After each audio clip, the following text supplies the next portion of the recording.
And now, ABC's 2020. Tonight on 2020. So why do people in this community continue to believe that you killed your wife? A game changer just last week in the story you may think you know. A New York man going on trial. Cal Harris says he did not kill his wife. Cal Harris, the millionaire husband, the nasty divorce. Michelle, the wife and mother who went missing on 9/11. But after 15 years and 4 different trials, did everyone get it wrong?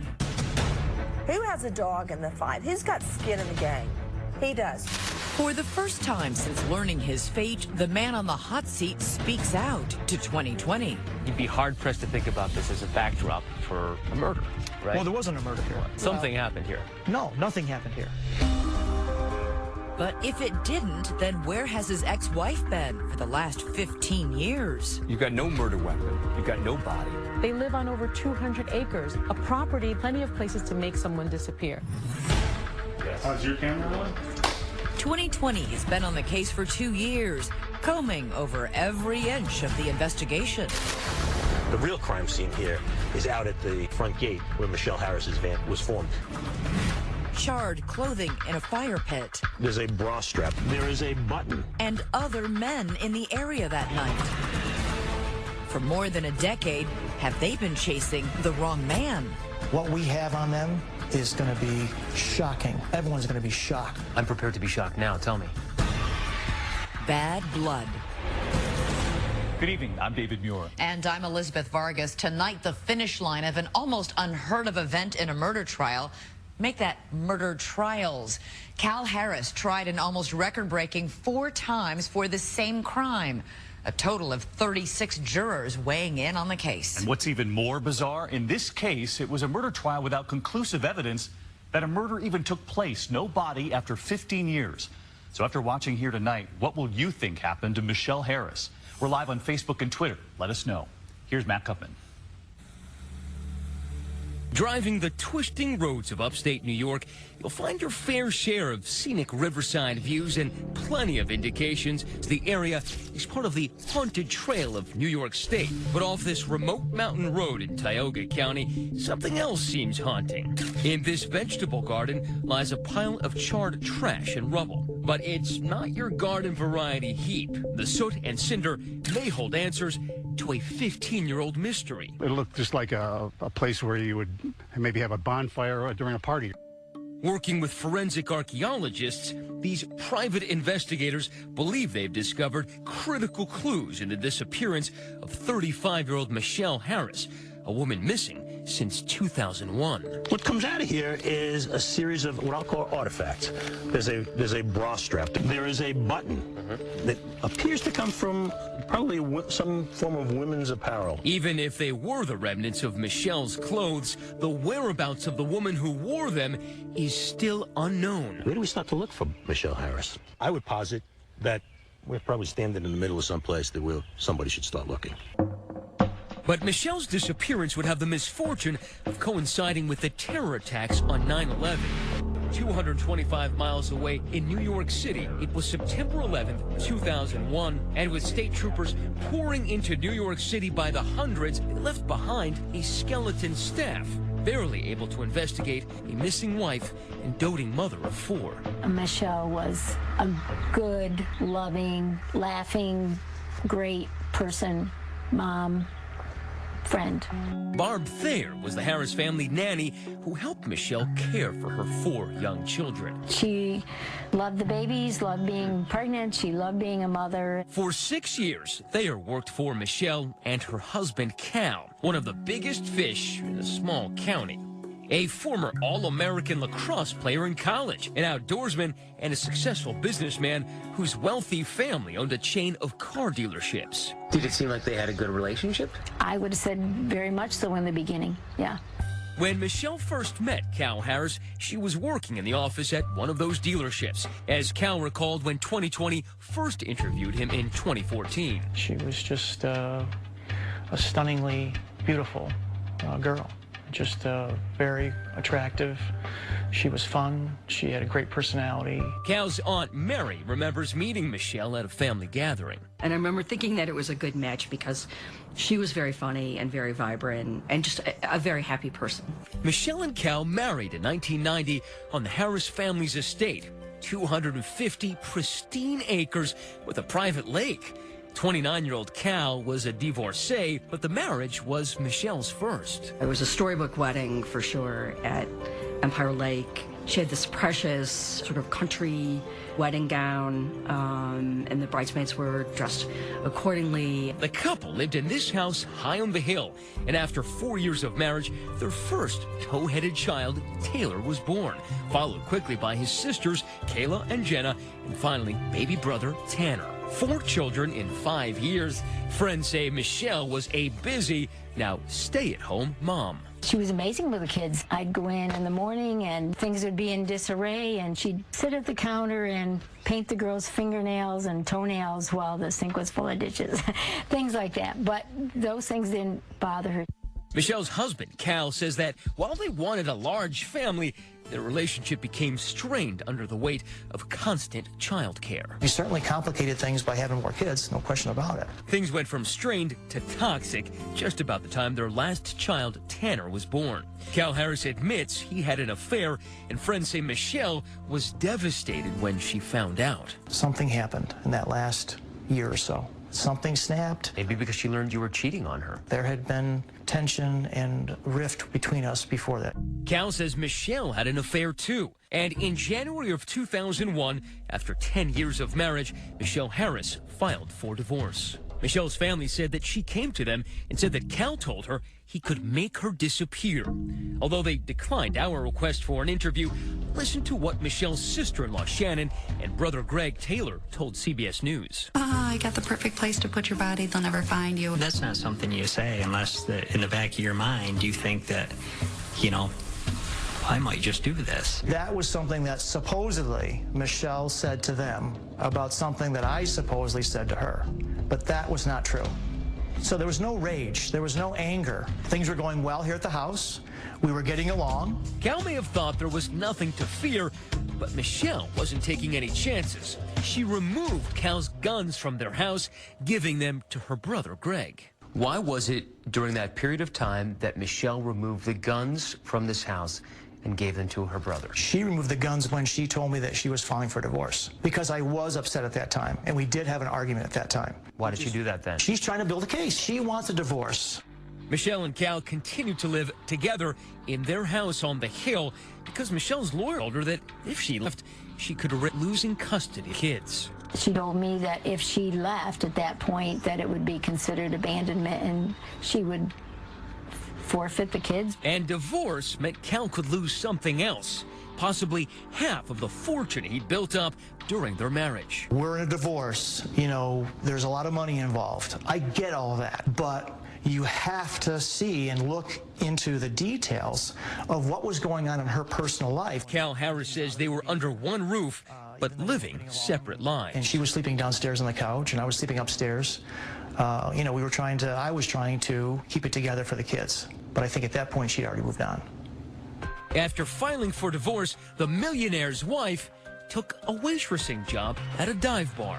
And she started dating, apparently relieved to be moving on. We went for a horse ride, and she said, I can't believe I'm so happy I'm finally getting my life back. So those were her exact words. But was her husband Cal so happy about it? He'd made Michelle what he considered a generous offer. $800,000 doled out over 10 years. That's $80,000 a year. But given the car dealerships and the vast house, Michelle's attorney, Robert Miller, thought Cal was worth millions. His son, Todd Miller. My father was not going to accept that offer. He felt that wasn't near what the businesses were worth.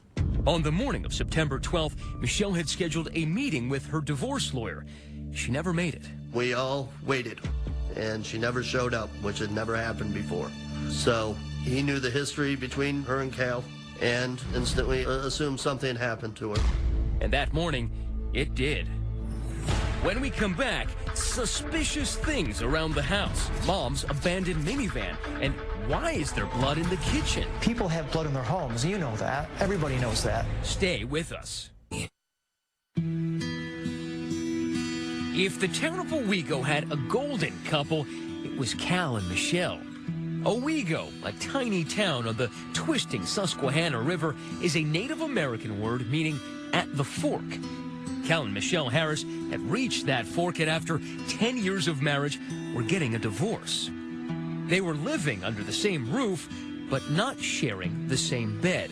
She was now dating and waitressing at a local watering hole called Lefty's.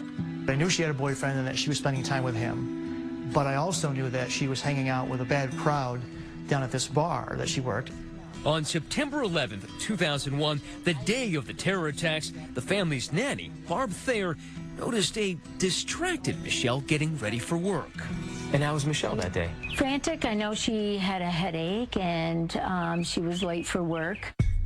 After the dinner shift ended at 9 p.m., Michelle had some drinks with coworkers at Lefty's to unwind and talk about the country's unimaginable day. Then she left to visit her new boyfriend, 23-year-old Brian Early, who insists Michelle returned home before midnight. Then the following morning, Barb Thayer received a call from the Harris home just after 7 a.m. Who called you? Cal, in the morning. What did he say? He just said Michelle didn't come home, and would I come up and help get the kids ready for school? And I said yes, and that had never happened before. Concerned, Thayer quickly drove to the Harris house. She immediately noticed something strange. Michelle's Ford minivan sitting at the end of their long driveway with no one inside. Keys in the ignition. From the time that you rolled into that driveway and saw that minivan, how long did it take you to know what happened? Say maybe 4 minutes. 4 minutes until Thayer says she started to suspect foul play. She rushed to the house to get some answers from Michelle's estranged husband, Cal. I asked where Michelle was, and I was told that she went to New York City. Went to New York City? I doubt very seriously that anybody would have even been able to get into New York City on September the 12th. It was just a completely implausible, nonsensical tale. Yeah, it was like a blood-draining moment. The hair stands up on the back of your neck, and you just know something. Thayer says she found it curious that Cal seemed more concerned with getting the kids packed off to school than locating his wife. He asked her to retrieve Michelle's car from the end of the driveway, and off he went to work. The only ones panicking, it seems, were Michelle's friends. Listen to this frantic voicemail from her friend, Nikki Burdick.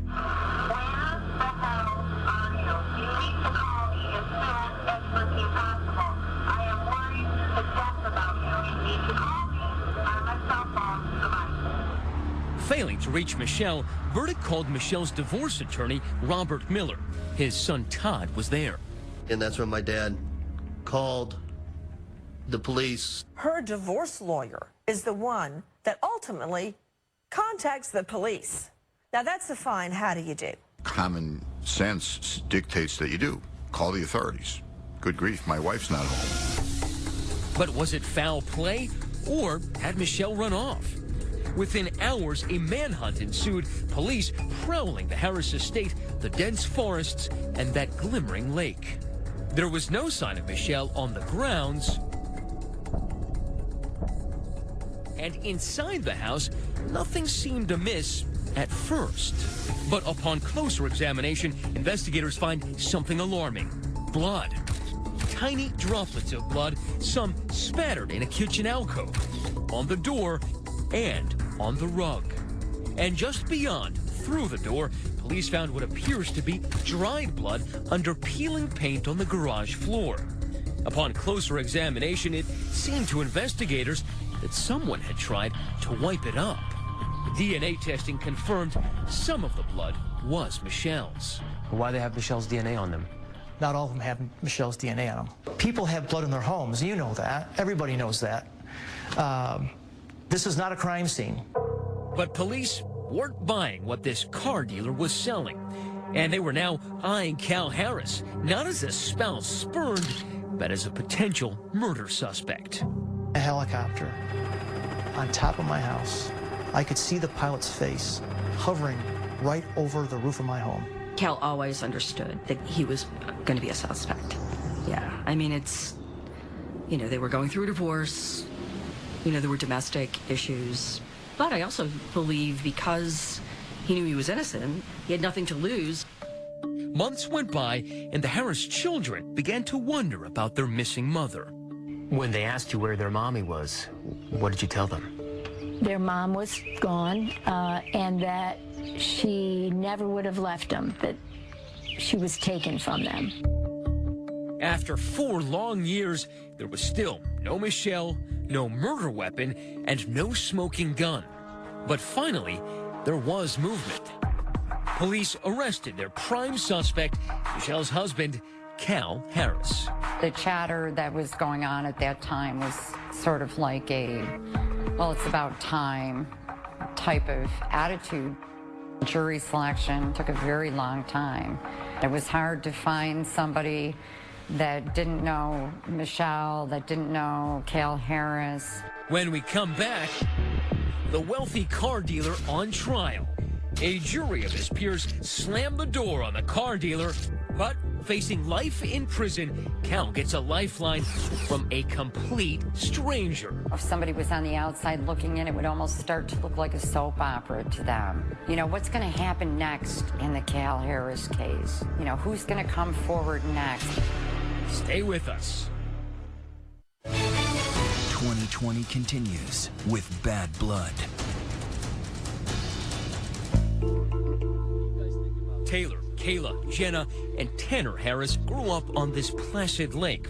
Their childhood, though, was far less tranquil. They barely remember their mom's disappearance in 2001, but they do remember their dad's arrest for her murder 4 years later. What was that like? It was pretty rough. We didn't get to say bye. We just came home one day after school, and our aunt, uncle, and our nanny were there and told us about it. Did they ever ask you, Daddy, did you kill Mom? No, they've never asked me that. Now, normally the biggest event around Owego is the annual Strawberry Festival. Cal, anything to say? But in May 2007, townsfolk got out their pitchforks for a different event. One of the wealthiest men in the county, Cal Harris, was about to stand trial. There was a lot of presumption that Cal Harris was guilty among all the residents in Tioga County. But the case wouldn't be as easy to sell as one of Cal's cars. That, according to ABC News legal anchor Dan Abrams and legal analyst and former prosecutor Sonny Hostin. You've got no murder weapon. You've got no body. You still have to be able to frame the story as a prosecutor. And so you're going to look at motive, you're going to look at opportunity, and you're going to look at behavior.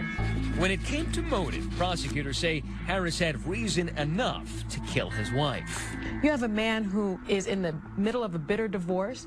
He doesn't want to give up half of his money. He doesn't want to lose custody of his children. There are a lot less reasons to kill someone. As for opportunity, prosecutors say Cal's estate wasn't just an outdoorsman's playground, but perfect grounds for foul play, despite that exhaustive search by authorities. They live on over 200 acres, a property that he knows extremely well. Plenty of places to make someone disappear. And finally, prosecutors point to Cal Harris's behavior. They say he wasn't exactly acting like a bereaved husband. He acted really strangely. He didn't ask about her well-being. That's a pretty good story for a jury. I think the prosecution had a great and compelling story. They just didn't have a lot of evidence. And that's the problem. That is the problem. But remember, prosecutors did have some physical evidence, that small amount of blood found inside the house. And the prosecution said the blood spatter pattern revealed that Michelle had been attacked with a blunt object. Jurors love the CSI effect. They love that kind of forensic testimony. You have that in this case. And ultimately, it was that blood evidence that largely carried the day. Prosecutors scoring a stunning victory. Cal Harris was convicted of second-degree murder.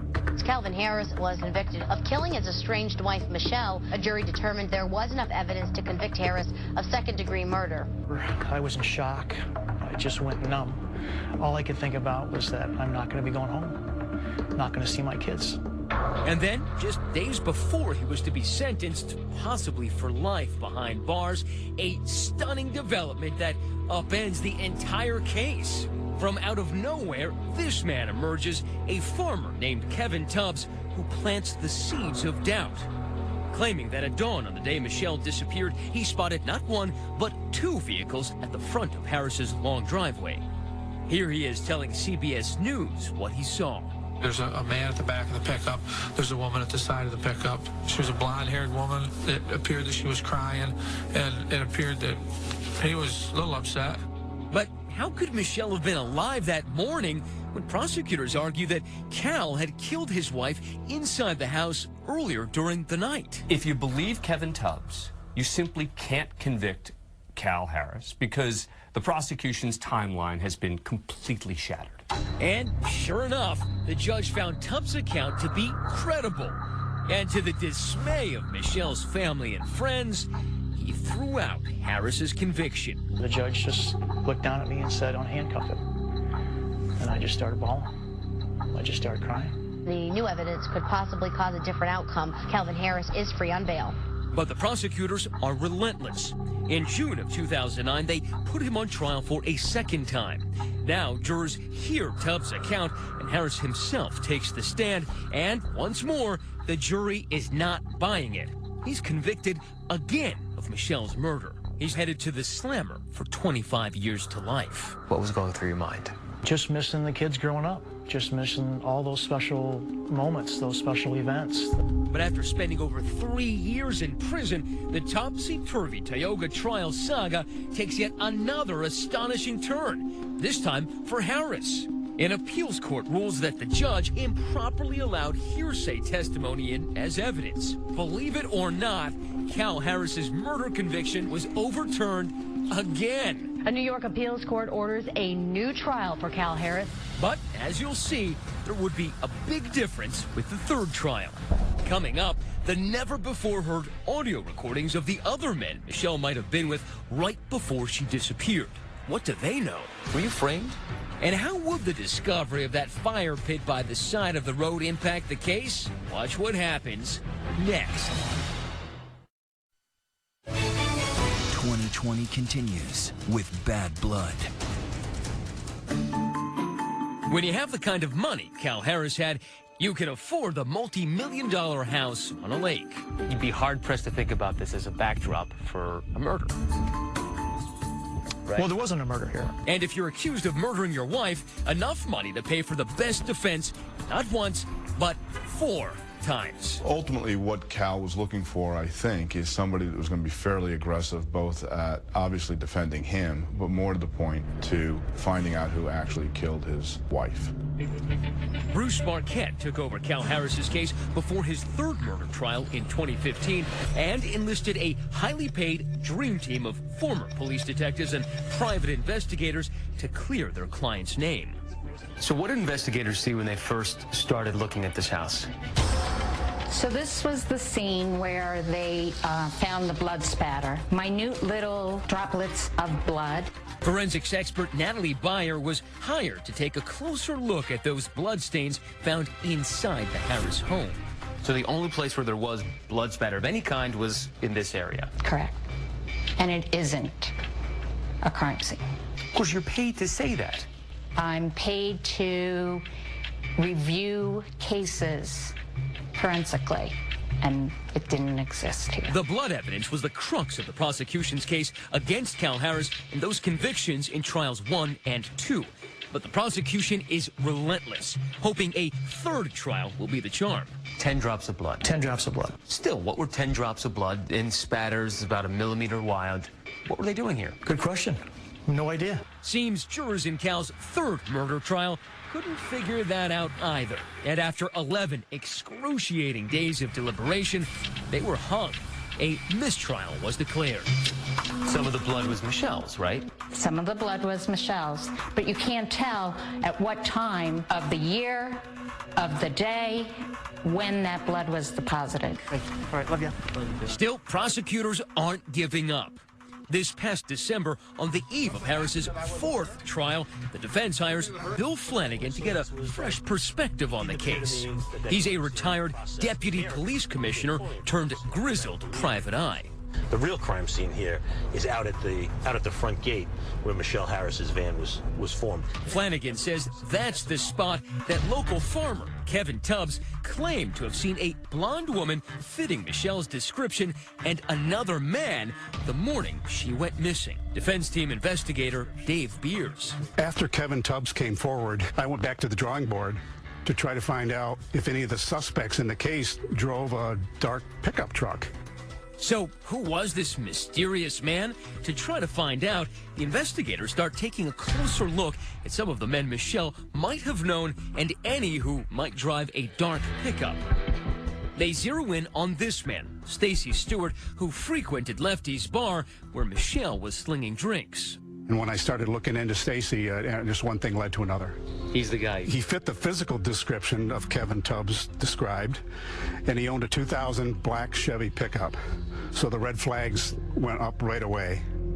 As you might imagine, Cal Harris's attorneys were eager to talk to Stacy Stewart. What you're about to hear is a never-before-heard audio recording of an interview between Stewart and Cal Harris's defense team. There's people that said you were obsessed with her, that you were giving $100 tips, that, you know, that kind of stuff. What they want to know is just how well he knew her. There's a couple of people that have told investigators and police over the course of time you were involved with her sexually. I've never been alone with that girl. Stewart vehemently denies ever dating Michelle or even seeing her that night. But the defense feels they have a new lead after talking to him. Stewart tells them around the time Michelle Harris went missing, this man, Chris Thomason, an old drinking buddy, came to his home with a female friend. They were covered in blood. They showed up with bloody clothes one night? You know, it looked like they might have skinned a deer or something. What'd they do with the clothing? They burned them. Which brings us all the way back to that fire pit. This is where Stacy Stewart claims that it was Chris Thomason who burned those bloody clothes. Remember that bra strap?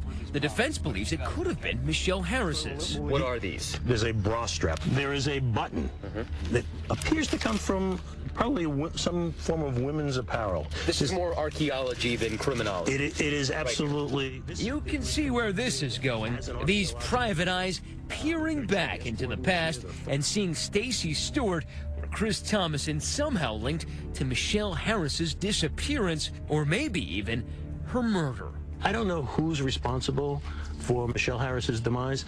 What I believe at this juncture is that there are at least two people associated with this property and this pit that have more information than they've given to anyone at this juncture. Tonight, Chris Thomason sits in a Texas jail incarcerated for an unrelated crime.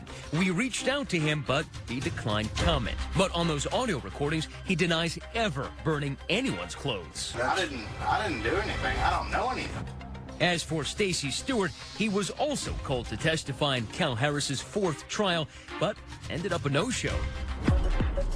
So we tried to find him. Real estate records obtained by 2020 show an address for the elusive Stacy Stewart 1,700 miles away in New Braunfels, Texas. But that address leads us to this empty lot. No sign of Stewart here. I think Texas is centric to potentially finding Michelle. So we turned to investigator Bill Flanagan for help. He helped us track down this woman, Julie Brinkman, Stacy Stewart's ex-girlfriend.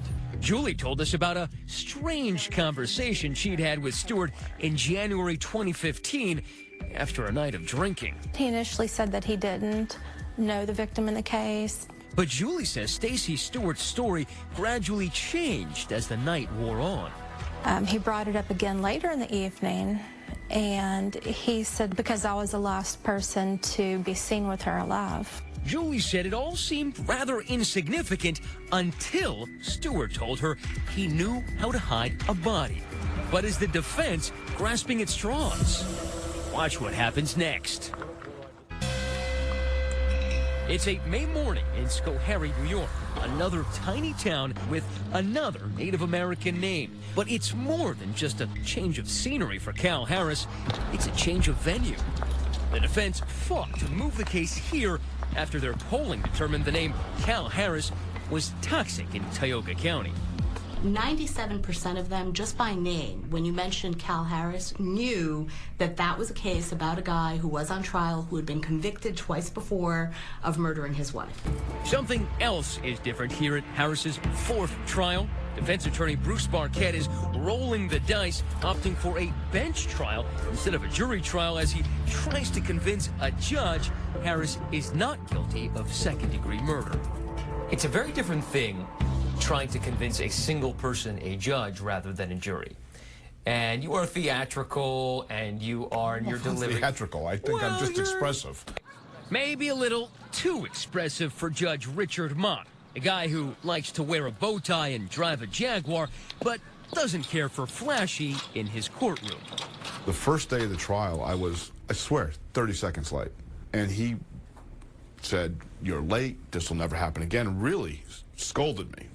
What you're about to watch is the only portion of Cal Harris's 4 trials ever broadcast. Closing arguments. Look at Cal. People judge him, people look at him. The defense decides to confront a nagging issue that has dogged Cal Harris throughout his ordeal. I wanted to Botox his forehead because every picture that they would snap of him was like this. He would furrow his eyebrows. So he doesn't play to the press. He doesn't go out of his way to act innocent. He is innocent. And if you don't believe it, too bad. That's his attitude. But the defense had been dealt a huge blow. All that was uncovered at that burn pit, Judge Mott tossed it out, ruling that it was inadmissible because there was no DNA link to Michelle Harris. And those audio recordings from alternative suspects, they were thrown out too. So Barquette then turns his attention to the evidence, or lack thereof. Barquette claims the small amount of blood found inside the Harris home is not evidence of a crime. Even if it was all Michelle's blood, and it clearly is not.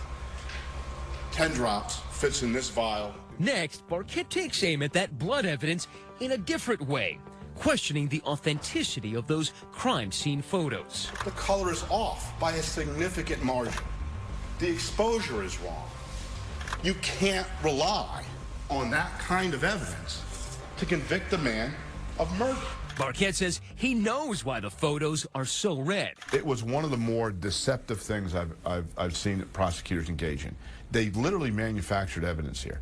Barquette says this video, outtakes subpoenaed by the defense from CBS, is proof the photos were tampered with.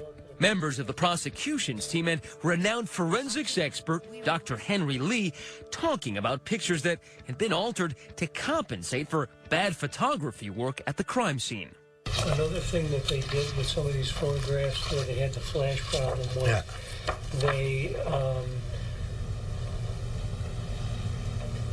exposed, or they somehow treated them. And exposure correction. What did they do, sir? Exposure correction. They corrected the exposure. The state police say they didn't alter or enhance any photos that were submitted for evidence at trial. I could not believe that you had a district attorney, a senior investigator from the state police, and Henry Lee sitting there talking about altered photographs. Conversely, Barquette says the testimony of Kevin Tubbs is true blue.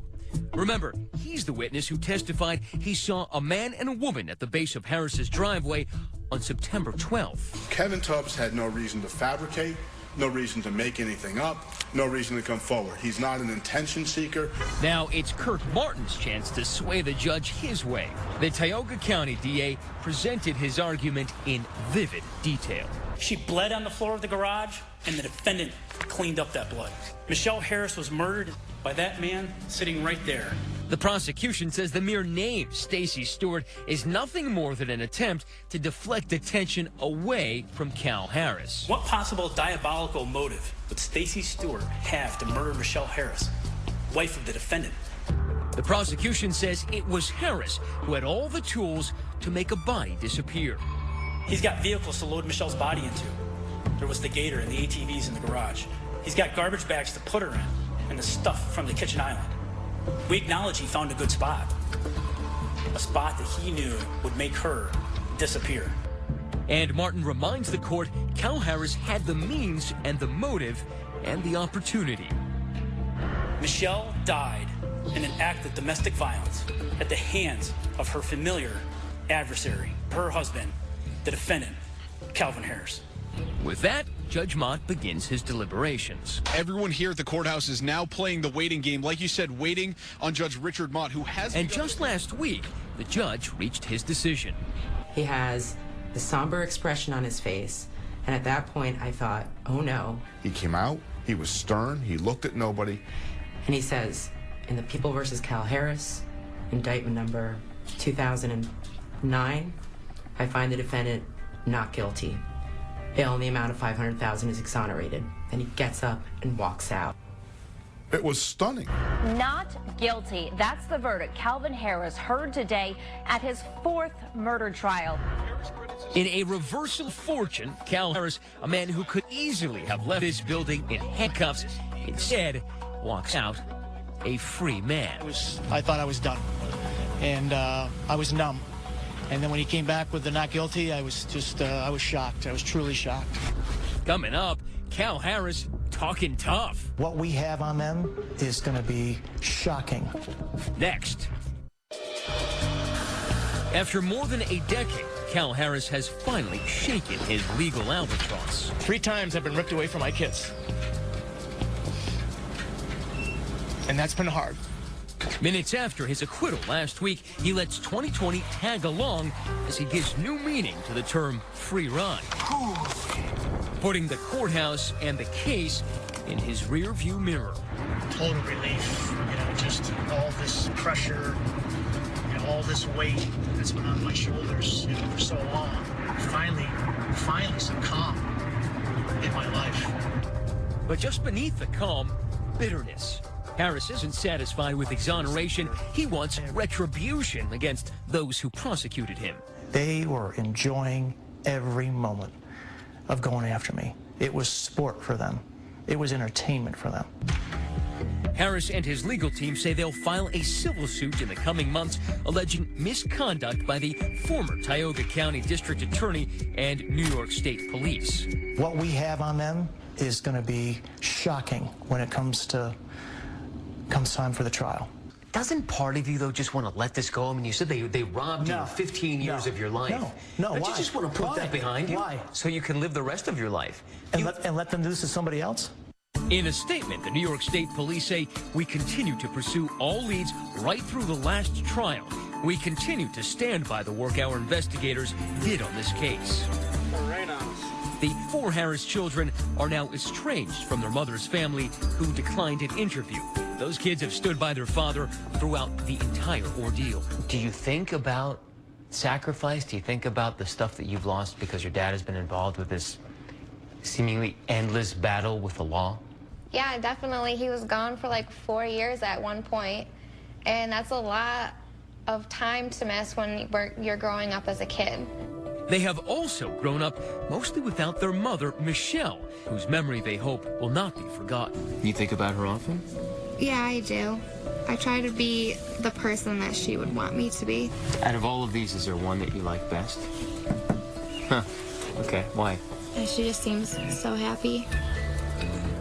Cal Harris is happy to be home, but he is not basking in the glow of that legal victory, well aware of all that has been lost. There's going to be no celebrating at my house. There's no winners here. Everybody loses. Michelle loses. Her family loses. My kids lose. The taxpayers of Tioga County lose. There's no winners here. So, based on what you just saw, how would you have voted on one of those juries? Let us know on Facebook and Twitter. And now, a look at a special 2020 next Tuesday night. Robin Roberts' exclusive interview with singer Bobby Brown, speaking out on camera about the death of his daughter, Bobby Christina. Tuesday night on ABC, Bobby Brown with Whitney and Bobby Christina, both tragically gone for the first time. Are you ready to talk about Whitney? He opens up with what you haven't yet heard. Emotional, deeply private. The same thing that happened to my daughter is what happened to Whitney. Revealing. Well, that was the first time I saw her do drugs. Cocaine? Yes, ma'am. The marriage. I came into the marriage with money, left the marriage with nothing. The unimaginable pain.